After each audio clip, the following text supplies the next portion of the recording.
Okay, welcome to another video for One Loose Sprocket, and today we're going to do what's called a bike health check, which is basically just to go over a bike and determine what the issues may be, or if there's something that needs to be for maintenance purposes, as well as anything that may just need to be checked on for, obviously for maintenance, or for it, or in the case of maybe replacement or upgrades, or for any reason you may feel that is required.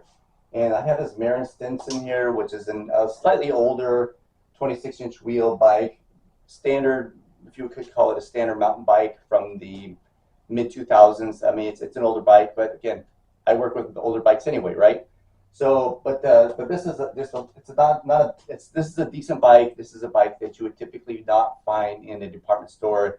You would find this at a local bike shop or possibly online and things like that. So that's really what this is. And I like it because it usually has a little better quality components. Engineering is a little bit better than your typical bike that you would get from the department store. Walmart, Target, Academy, for the most part, they all kind of fall into the same category. Everything is made by Pacific Bicycle kind of falls in that category, because I typically have a bit of a problem with that, because Schwinn used to be an excellent brand. Monk used to be an excellent brand, and those are both part of Pacific Bicycle. And since they started to cater more towards the department store prices, then the quality has also declined with that, obviously. And so anyway, I digress. So what I'm saying is that obviously this is a decent bike, has some nice components, and what we'll do then is I'm going to walk through what I call the ABCs of bike maintenance. Okay, so to start with, we start with the A, obviously, and the A starts with what I call acceleration. So acceleration means that whatever makes your bike move forward, which of course will be your drivetrain. So you have your crank, your pedals, your chain, your sprocket, your back wheel, and possibly even the derailleur, although the derailleur is not really necessary to make the bike to move forward, obviously. But we'll talk about the sprocket, chain, crank, pedals. Okay, so so for acceleration, what I mean is that obviously one of the biggest issues with any bike, pretty much, is rust. Rust is one of the biggest detractors in friction, durability, longevity, everything you want to call it. But rust is the worst. And of course, the chain, for the most part, is the worst culprit for receiving rust. If it's left out and it doesn't have any lubrication on it to protect it from water and from humidity, it will start to rust. So you have what's called flash rusting, which is basically where you have it's like a light orange color, kind of a pasty looking thing. That actually is not too difficult to remove, as well as it's not really damaging to the components and things like that. But as you start getting deep rust, which is a darker rust color, it's like a darker brown color, then we're starting to have problems, because it's starting to impregnate into the metal itself, which is steel, obviously, for the most part, because steel is what rusts. Corrosion, obviously, for things like aluminum and things like that. So you have the corrosion for aluminum and non-ferrous metals, as well as for your rust. For the ferrous metals, steel, even stainless steel, can rust, depending on what it is and what the type is. But again, I digress. Anyway, so chain obviously is a huge deal. Your crank is a major component. Your pedals, and of course your rear sprocket. So let's talk about each one of these things. So what I like to do is I say, okay, do the pedals rotate freely? Meaning that do they bind?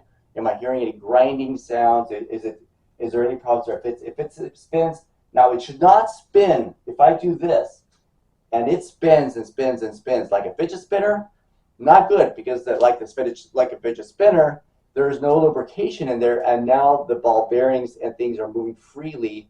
So it gives the appearance that it's very nice, because it's like, oh, there's no friction at all. Actually, that's not good. So it should rotate slowly, quickly, but easily, but at the same time stop relatively quickly within certain parameters, and I'll talk about that in just a second. So both pedals should spin freely. The crank, the same thing, should spin freely. One finger spin. If I can do this, everything is fine.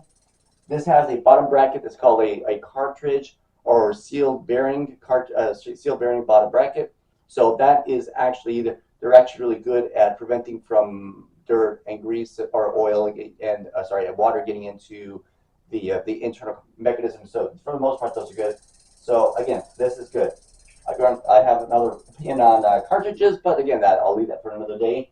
If you hear many of my other videos, anyway. So but I should be able to now rotate this with one finger, no problem. And there's no binding, there's no grinding sounds, there's nothing that I hear that sounds weird. Okay, that's really what it's all about. I don't want to hear that. So crank seems good, pedals seem good. Now moving on to the chain again. The chain, I should not have my fingers dirty. And the reason why is because this chain here has not been greased. This chain has been lubricated with a dry lubricant. And the dry lubricant is usually can be considered wax. I use my Teflon stuff, which is this here. It's called Chain Saver from DuPont. I like it. It says wax-based chain lube with a little bit of Teflon, just to give a little more lubrication, a little bit more slipperiness, so it slides easier when components are rubbing against each other. But that's what I like to use. So what I do is I strip off all of the grease and take it down to the bare metal, and then I put the wax-based lubricant on it. Okay, so, but that's why there's nothing on my fingers. And the nice thing about that is because, as I mentioned in one of my other videos, for the determination between what's a lubricant and what's a penetrant or what's or the difference between a solvent, is that this now will stay on there for quite some time. Now, but me living in Texas, where it's very dry, relatively dry compared to other climates, is that I don't want to have the grease, because that wet lubricant will actually trap the dirt, cause it to get into the pins and the different links, and actually make the chain wear out faster. That's what it does. So the dry lubricant, of course, my fingers are clean. That's one thing, so I don't get the tattoos from the bottom here. The chain has a little bit of grease on there, but I'm not too concerned about that. But the crank has the teeth, I can see, are a little bit dirty. But I digress again. That's from that one. So, but here we have this chain is very nice. I should be checking to make sure that it's not stretched, okay? Because the chain can stretch over time due to just the actual using of the drivetrain. It will actually start to pull the links apart slightly. And what you start to do is you start to have skipping on the back sprocket. So it's skipping there, skipping here. So it'll actually jump over one tooth to the next, and that causes even more wear on your other components. Not just if you have a stretched chain, that actually is bad. And not even that, because if you start to pedal, let's say you're going up a slope or something like that, and you start to do that, and you jump your chain, you actually will you could cause injury to your knee, your ankle, because it causes it to jump, and it'll pop. So you could do damage to yourself. But the other thing is that if you're off the saddle and you're pedaling and you pop, it could actually cause you to lose balance and you could fall. So there's many implications here. Obviously, it happens. But the intent then, of course, to check to make sure that, and all I do is just basically look at this. I say, okay, if it's seated well on every one of these, and I can't really move it on the sprocket itself, then it's saying, well, it's clean. Okay, so it's not stretched. There are tools that you can use to check the link. You can actually slip it in between the links to make sure that it's the right length. I don't necessarily think that's really necessary, other than just to compare and say, okay, if there's a little bit of play, and I can see there's some space between the teeth and the links themselves, then I know that there's probably a problem, and I may want to replace the chain. There really is nothing else you can do about the chain if it is stretched, because they stretch over time, and they just simply have to be replaced. But again, that's really the intent of having doing your maintenance and your health check, just to confirm that everything is okay. All right. So obviously with your sprocket then on the back side, then the same thing. You want to just confirm that it's not dirty. It's not wobbly. There's nothing. It's moving. If I spin it backwards, is it causing the back wheel to rotate back a little bit? Okay, not. But if I do this and I see the actual tension on the chain here drop down, because it's trying to rotate the entire tire, and there's no clicking sounds like this. If I don't hear that, then I say there's something wrong with the pawls inside the freewheel, and it's probably causing some problems and needs to either be serviced or replaced, depending on what the situation is. So at the same time now, if I go forward, then I should be able to hear nothing. It should be relatively quiet. If I hear chatter, or if I hear grinding sounds, or if I grab the wheel and it wobbles back and forth a lot, so if there's some play in there, definitely want to change to look into that as well. But really, what I do is, if I do this, I hear there's a slightest bit of chatter, and that chatter is coming from the rear derailleur as it's lining up with that back, with the rear sprocket. It's lining up with it, and if it doesn't line up just right, then it's either going to skip to, it wants to jump up to the next gear up, or it wants to drop to the next gear down. So that's why you want to make sure that those are alignment. Now, since Shimano came out with the Shimano indexing system, the SIS they call it, since they came out with the indexing system, what it is that when you hit your shift lever up here, so when I click, that click should now shift up to the next one up, and it does. So that's the indexing system, allows you to shift between one gear to the next, not like before where they used to what they call friction shifters, where it's just you had to kind of shift it like this or move it, and they used to have the shifters right here. You could pull on the gooseneck, and you could shift that way. Well, since Shimano came out with this indexing system, then of course that's now, I mean, almost every bike has that. Only the very old bikes are the ones that don't have, they have what's called friction shifters. So with that, then with the indexing shifting, then of course it keeps it really lined up really nicely. If you get to your lowest gear and it drops off the end of the sprocket and actually is now down inside off the sprocket, that means that the limits, there's some limits right here on the derailleur, they need to be adjusted to keep that from sliding off the end. Now that's not necessarily the worst one. The worst one is when you go to the top and you bring it up to the top, and if I use that and I actually go and I try to mash my shifter and it pops off the inside of the sprocket, between the sprocket and the spokes, it'll show up your spokes and maybe even damage your wheel. And if it does it enough, it'll actually grab the rear derailleur and actually pull it around and cause it to bind in here.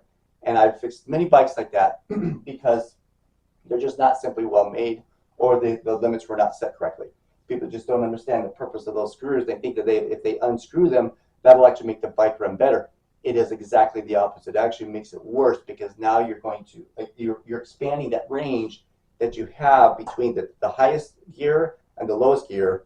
And between those two, if you change that, then it's going to pop off. And that's why they have at times, you see a little plastic insert, and that's supposedly a spoke protector to keep your spokes from getting chewed up by the chain if it jumps off the top of the sprocket. Well, if you do it right, it's not necessary, and I typically do not put those on there, because I say I'll set my limits, my stops correctly, and that way I cannot push it off the top. It wants to just a little bit, so I may have to actually check that. So, but it doesn't jump off the top of the sprocket, and everything is good, and should not typically be a problem. Okay, so that's the A. The A is acceleration. All right, let's move to B. Put this back down here. Okay, so B, brakes. So obviously we have brakes. We have a brake on the back. We have a brake on the front. So the rear brake is typically what you would use when you're decelerating, meaning if you're trying to brake slowly. So basically you're coming up to a stop sign, you see the stop sign way up in front of you, you got plenty of time, you just say, okay, start to brake with your right brake, and that will then actuate this. What you're looking to do is you're looking to say, okay, if I have my brake pads centered correctly on the rim, both of them are at the same location and basically will travel the same way, so basically they both are going to close at the same time. I mean, the concept here of a brake is very, very similar to a car.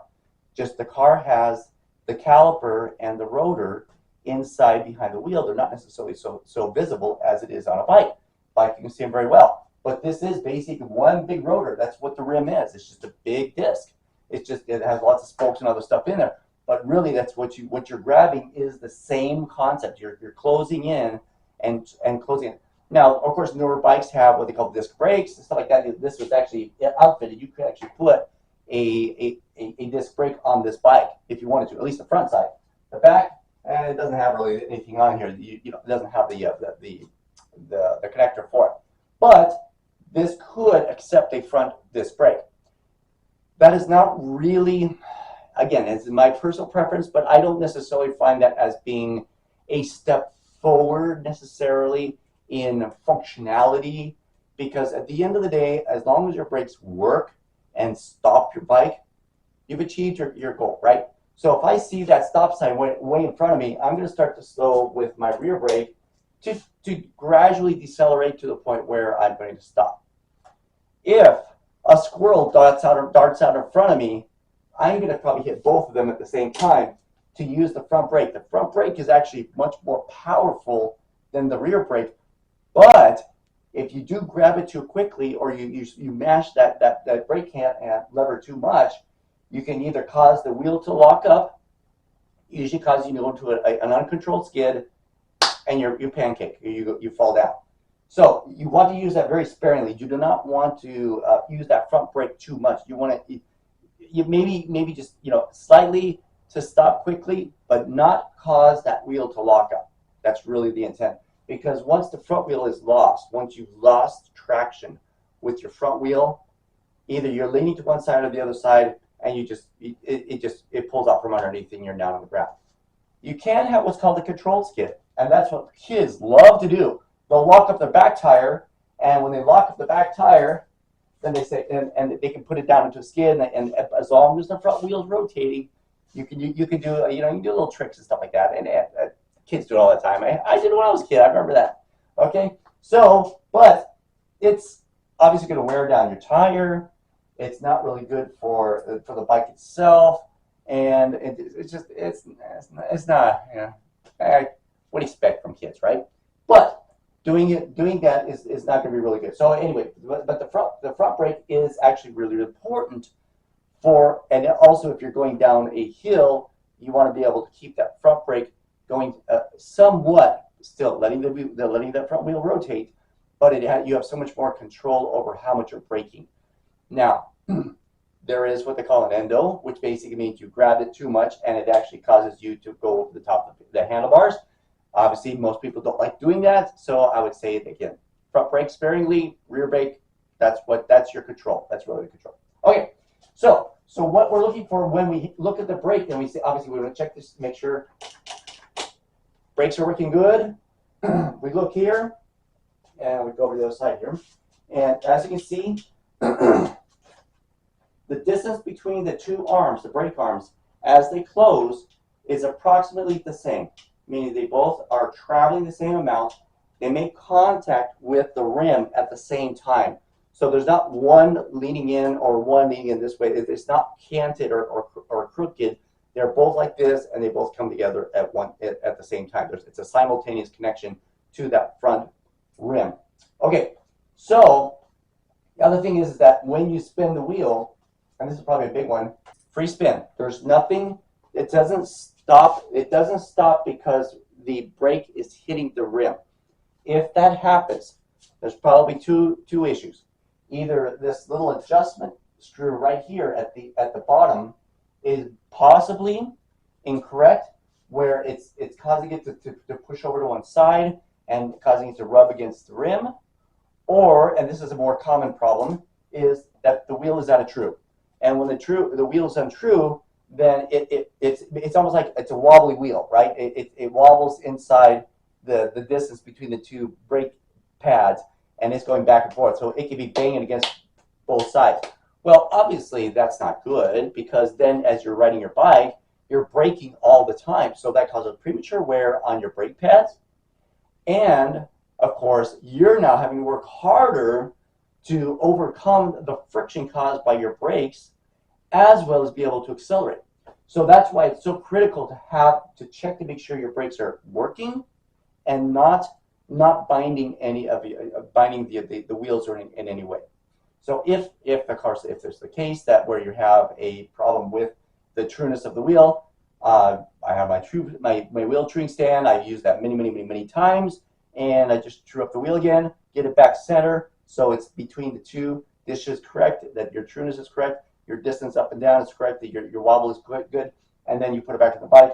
And I typically like to say, if I can spin the wheel, and if it doesn't look like the rim is moving, obviously the spokes, I can see the spokes are moving, but if I can see that it's not, I don't see any bounce or I don't see any wobble, and it looks like it's almost like it's not moving, then I've done my job for truing the wheel. Obviously, there are many other factors involved, but that's really what I'm looking for. Okay, so brakes. I think we've talked enough about the brakes. You want to make sure that your cables are good, they're clean. When you brake, that there's nothing. Again, if it's difficult to brake and stuff like that, it may mean, and this is a very common symptom, is the symptom, I should say, the symptom is hard. But the common problem is, of course, our favorite friend, rust, and the rust could have gotten inside the cable housing here or up here. That's the reason why they cut it off here, because they want to reduce the amount of distance here to here, so there's no friction in between. Also to save money, because they don't have to pay for the cable housing from here to here. But it leaves it exposed, and that is another issue. So not only this, I'm not too concerned about rust on the cable outside, but the rust on the cable inside that housing is much more difficult to find, and is much more prevalent in reducing the effectivity of your brakes and your cables. So the intent of the cable is to extend the length from here to here and be able to actuate those arms to close them. That's all it's all the cable does. Newer bikes, as I will say, have hydraulic lines, and they use mineral oil or use brake fluid or stuff like that, and that's what they'll use. So it's a continuous it's a contiguous line from one end to the other, and very similar to a bike, or sorry, a car brakes. So very similar to that, using the compression of you're using the compression of the hydraulic liquid inside there, the fluid, to cause it to compress. But personally, I don't like any of that stuff. I like cables, because cables are physical. They can't leak. They can't lose that. I've had it fixed many times. I've had to bleed mini brakes for that reason, because they will lose their ability. If you get a leak in the line, or there's some leak down here at the brake caliper, at the caliper level, because that's exactly, they're just the miniature calipers. That's all they are. But if you get that, then it's no good. So at least with a cable, if it snaps, you know it. But a cable, it's a cable. It's steel. It's hard. It's high tensile steel, and they don't break very easily. It takes rust, for the most part, to cause them to become very fatigued and actually break. Okay, so I think that's enough to talk about the brakes. Now for the C. So C for me is called components. So the components are everything else on the bike that help you to basically ride your bike. So that would include the shifters, and maybe anything on the handlebars, the gooseneck or the stem, the headset or the steer, the tube, the fork, all of that. The hubs on your wheels, obviously the wheels themselves. This is all just what I consider as components. Your shifters, obviously you have your derailleurs, the front derailleur, your rear derailleur, your seat post, the seat post retaining clip. All of these things fall into that category, which are components. Because although, let's say if I have a problem with my seat post, it's too high or too low, I can still ride the bike. It'll be uncomfortable, but I can still ride it. If there's a problem with the stem, yeah, I may have some problems. Maybe it's wobbly or something like that, but I can still ride the bike. If there's a problem with the fork here or the steer tube or something like that, where it's binding or it's grinding or something like that, obviously not good, but I can still ride the bike. So really it comes down to, okay, what's the level of criticality in what you're doing? Obviously your drivetrain is very important. Brakes are very important. You know, you need to be able to move forward, and you need to be able to stop. So those are the things that you need to look at. Everything else is kind of okay. This is important. Obviously, you don't want to ride on flat tires. That's something you want to check. You don't want to have your stem on your valve, the valve stem. You don't want to have that thing crooked, because that usually means that the rim of the wheel is actually going to start to cut into that valve stem, and very well may puncture or cut it enough that it starts to leak air. Not good. So that's another thing. There's another, but obviously there's so many different things that can happen. You want to check for thorns. You want to check to make sure that the wheels are holding air. You know, you should be able to squeeze them and have them be too spongy. So those are obviously important things. Same thing with the movement of the gooseneck should be nice and smooth. No sound. It shouldn't jump. It shouldn't spin. If I do this, and it like almost like bounces and it pops back into the front. Usually, what that means is that there's either some pitting or something going on within the headset that is it's preventing it. Well, actually, it's causing it to not have that smooth rotation inside the headset. So that's also something that needs to be investigated if that is the case. Same thing, obviously, the handlebars. You want to make sure handlebar grips are good. They're not loose. You know, you don't want to have them loose. Obviously, we've already talked about the brake levers, the shifters. The same thing. You want to make sure shifting is good, both front and back. You want to make sure that you can do this, no problem, as long as you can do it without too much. If you really have to work on that thing, again, back to cables. You're looking at your cable housing. You're looking at rust. You're looking at the fact that these cables, are they in good shape? Are they maybe there's some binding going on? Is it coming in correctly here? Is there a problem maybe with the front derailleur, rear derailleur? Again, those are things you want to start looking at to confirm that it's okay. Again, sounds are your friend. Sounds tell you something's wrong, even with your car. You know, if it starts to make a clacking sound or a knocking sound, or it's making some weird rattling sound, you know something's not right. You may not know exactly what it is, but you know something's not right. And the same thing with bikes, same thing. So as long as you hear no sound, I know the hub is probably okay. Not going to say it's going to be perfect, but it's probably okay, because rotating with no troubles, and I can see that the hub is set. There's no problems with the rotation. Same thing. So everything, same thing with everything. It is rotation. If it's supposed to rotate and it rotates smoothly with no weird sounds, probably okay. So that is basically looking at a bike in a nutshell. Again, without getting into too much depth of what exactly needs to be done. Obviously, I'm not here to try to troubleshoot things necessarily. I'm just doing a health check to say, where could you find problems? The intent would be, obviously, if you do see something, fine. If you don't know what's going on, take it to somebody who knows. Take it to somebody that's like a local bike shop, have them look at it. I'm sure that they'll be glad to fix your problem. Just like with your car, you know, take your car to the mechanic, let the mechanic look at it, and they'll tell you a bunch of things that are wrong with your car. Same thing with the bike, no different. But the important things are that does this move well? If you have no troubles there, excellent. If your wheels are moving well, no problems, excellent. Is your braking okay? Perfect. That's really what you're looking for, the basics of your bike mechanics, that they're working as expected.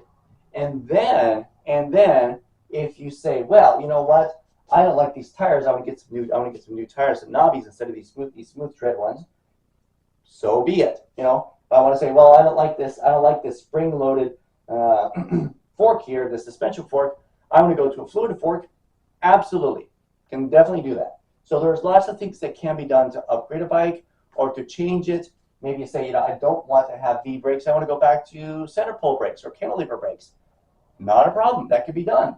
So there are several things that can be done to a bike to more or less improve the performance, if you wanted to call it that way. Or you say, well, you know what, obviously the frame, this frame is an aluminum frame. You can't do anything to change this aluminum to a carbon carbon fiber. So, but you could definitely change the front out to a carbon fork if you wanted to do something like that. Now, obviously, we have something like my bike back here that is aluminum frame with a carbon fork. Very common in a road bike, because those are, you don't have the suspension and things like that. My bike, of course, when I built this back in 2014, disc brakes weren't a big thing. and I was not gonna bother trying to do that. It has caliper brakes, and caliper brakes work absolutely fine. I have no troubles with that with caliper brakes. They do the job, and that's all that matters to me.